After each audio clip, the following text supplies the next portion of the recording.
everyone, I'm here with a spread that you can try for yourself. I'm also offering this reading in my Etsy shop for a low price for till the end of February, for the month of February basically, but it should be up now. This is an animal guide reading, and for this what you need is an animal deck. You can have multiple decks. I use multiple decks for this particular reading. If you hear meowing in the background, that's my cat. He thinks it's dinner time, but it is not. Anyway, just in case you hear that. But you basically just need one deck for this. I use 3 different decks for this particular reading because I like to have a real wide variety of animals, and different decks will have different animals in it. They'll also have slightly different nuances with some of the same animals. Now, I do believe that the best thing a person can do is really take note to know who their guide animals are, but sometimes it can be hard to do that. So what this is just so I'll show you what decks I work with for this one. I have here the medicine cards. Oops, if I knock things over. The spirit animal oracle deck. And then I also have the messenger from your animal spirit guides deck as well. So what I do is for this reading is I roll the dice. I've assigned each of these decks 2 numbers on the dice, and that tells me which deck to pick from, and then I shuffle until a card pops out. So if you already know what some of these animals are, that's fine. You can just place them down, but if there's missing pieces or if you just have no idea, you can roll the dice and find out. So in the middle here for this spread, I have your main guide. This is your spirit animal, some people call it. Some people say totem animal, although I know certainly there's controversy about using that particular term because it is particular to Native Americans. But basically, this is your main animal guide. And this is one that does not change. This is the one that is with you your whole life, and it really shows your strengths of your character and your gifts and your talents. And for me, that's Fox. So I've put Fox in the middle here. Now, the other 4 are animals that may change. They may not, though. Some of them may stick with you their whole life, just like this one, but others may change as time goes on.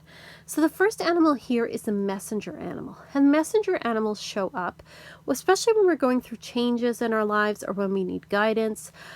They show up to say, hey, pay attention. There's something very important going on around you.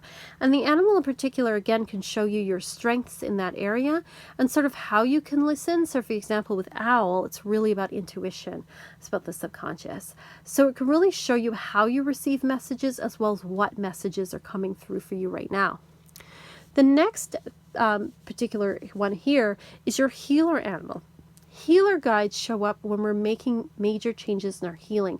So often after a period where we are going through a lot of changes, the healer animal shows up to say, hey, you're doing well, you're healing, you're growing, you're transitioning. And sometimes they come up during a period where maybe we're, struggling with things to remind us that, we're making progress, even if we think that we aren't. And they can often be very powerful, have powerful messages of comfort, and they often give us clues as how we can best heal from situations. This particular position here, this is your protector animal. This is an animal that you can call on in times of stress that can give you protective energy. And it can also give you clues as to how to best protect yourself, how to best set up boundaries for yourself. So, this particular position can really give you some clues, especially if you are going through a difficult time. All 3 of these animals do tend to kind of work together. And then last but not least, we have our shadow animal here. So the shadow animal is often the animal we're afraid of, and it really points to things we may not be seeing about ourselves or things we're afraid of.